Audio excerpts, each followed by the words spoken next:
محمود سبکتین جو تھے ان کے بیٹے، تو یہ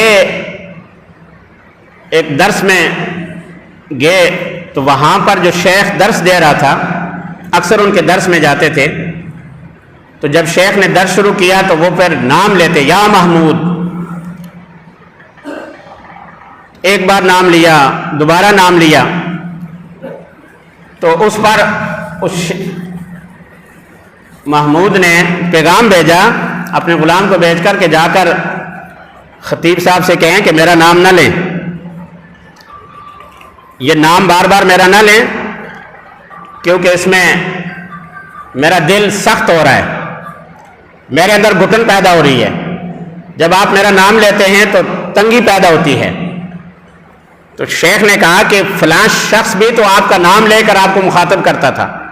اب وہ الفاظ سارے میں پڑھوں گا تو وقت لگ جائے گا، مفہوم اس کا یہ ہے، کہا کہ جب وہ نام لیتے تھے تو میرا دل فراخ ہو جاتا تھا،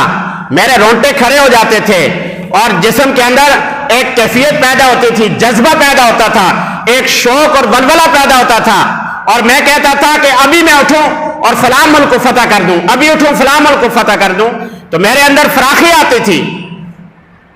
اور برکت پیدا ہوتی تھی۔ جب تم نام لے رہے ہو تو تنگی آ رہی ہے، کہا کہ نام نہیں لو، بس ویسے جو بیان کرنا کرتے جاؤ۔ تو یہ کیا تھا کہ زبان میں تاثیر ہوتی ہے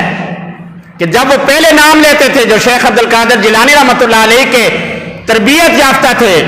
ان کے خلفاء میں سے تھے، جب وہ کہتے تھے یا محمود تو ان کا جسم کانپنے لگ جاتا تھا، رونٹے کھڑے ہو جاتے تھے، پتہ لگتا تھا کسی نے نام لیا ہے۔ تو یہ زبان کی تاثیر ہوتی ہے۔ ایک مرتبہ یہی بیٹھے ہوئے تھے اور اس خطیب نے، چونکہ خطبہ زیادہ تعریف کرتے ہیں اور کبھی اس تعریف میں حد سے آگے بڑھ جاتے ہیں، اس نے تعریف میں یہ کہا کہ اے سلطان، آپ اگلے محاذ پہ نہ جایا کریں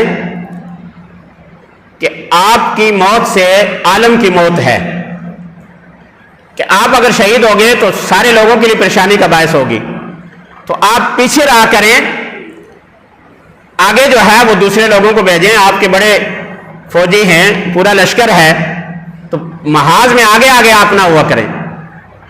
تو اس نے کہا کہ یہ آپ غلط بیانیں کر رہے ہیں، کہ جب یہ محمود نہیں تھا اس وقت ان علاقوں کو کون فتح کرتا تھا؟ اسلام کی ابیاری کون کرتا تھا؟ اسلام کو فتح کون عطا کرتا تھا؟ مسلمانوں کو کامیابی کس سے ہوتی تھی؟ اور جب یہ محمود نہیں ہوگا تو اس کے بعد کیا اسلام مٹ جائے گا؟ کیا اسلام ناپید ہو جائے گا؟ کہا کہ نہیں، یہ میرے لیے سعادت کی بات ہے کہ مجھے اللہ نے یہ موقع دیا ہے کہ محمود تمہارا وقت ہے، تم بادشاہ ہو، اس وقت تم نے یہ کام کرنا ہے، تو اس لیے میں آگے بڑھ کر کام کروں تاکہ میرا جو کام ہے وہ پورا ہو جائے۔ تو کہا کہ یہ تم نہ کہو کہ میرے بعد کیا ہوگا، میرے سے پہلے کیا ہوتا تھا۔ تو ہم جب تاریخ اٹھا کر دیکھیں تو پھر یہ عظیم الشان ہستیاں نظر آتی ہیں۔